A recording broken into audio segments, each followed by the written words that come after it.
কানপুর টেস্টের প্রথম দিন জাকির সাদবানদের মাঠের পারফরমেন্স বিবর্ণ হলেও মাঠের বাইরে দারুণ পারফরমেন্স করেছেন বাংলাদেশ দলের সমর্থক টাইগার রবি। গ্যালারিতে ভারতীয় ভক্তরা তাকে মারধরের অভিযোগ করলে সেটির সত্যতার কোনো প্রমাণ মেলেনি।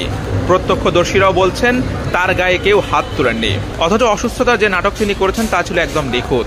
অস্কারের দৌড়েও টিকে যাবেন। রবির অভিযোগের পর সেখানকার সিসিটিভি ফুটেজ চেক করে স্থানীয় পুলিশ। রবির গায়ে কেউ হাত দিয়েছে সেই প্রমাণ পুলিশ পায়নি। সিসিটিভির ক্যামেরাতেও পুলিশ এমন কিছু খুঁজে পায়নি। শরীরে আঘাতের চিহ্নও নেই। হাসপাতালে নেওয়ার পরে তিনি সুস্থ হয়ে যান। এরপর তাকে স্যালাইন দেওয়া হয়। কানপুরে ম্যাচ চলাকালে ভারতীয় দর্শকদের সঙ্গে হাতাহাতির ঘটনায় আহত হন বাংলাদেশি সমর্থক রবি, এমনটাই অভিযোগ করেছেন তিনি। পরে নিরাপত্তা কর্মীরা তাকে নিরাপদ স্থানে নিয়ে যান। শরীরে বিভিন্ন অংশ দেখিয়ে আঘাতের কথা পুলিশকে জানান রবি। পরে মেডিকেল দলের সঙ্গে তাকে হাসপাতালে পাঠানো হয়। ডাক্তারের রিপোর্ট পাওয়ার পর জানা গেছে রবির তোলা অভিযোগের কোনো ভিত্তি নেই। কানপুর পুলিশের এসিপি অভিষেক পান্ডে এই তথ্য নিশ্চিত করেন। তিনি জানান হামলার কথা সত্য নয়। রবির দেওয়া তথ্য মিথ্যা নিশ্চিত করে তিনি বলেন সে শরীরে পানি শূন্যতার কারণে অসুস্থ হয়ে পড়েছিল। পুলিশ এবং মেডিকেল সাপোর্ট টিম তাকে জরুরি ভিত্তিতে সহায়তা করে এবং হাসপাতালে নিয়ে যায়। তবে সে এখন আগের থেকে ভালো অনুভব করছে। তার আনিত অভিযোগ পুরোটাই অসত্য। কোনো ভক্ত তাকে আঘাত করেনি।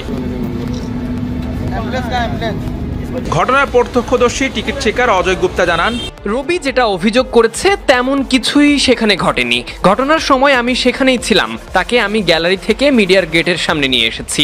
কেউ তাকে আঘাত করেনি, সে নিজেই পড়ে যায়। পরে পুলিশের সহযোগিতা নিয়ে তাকে আমরা নিয়ে আসি। সেখানে প্রাথমিক চিকিৎসা দিয়ে তারপর হসপিটালে পাঠানো হয়।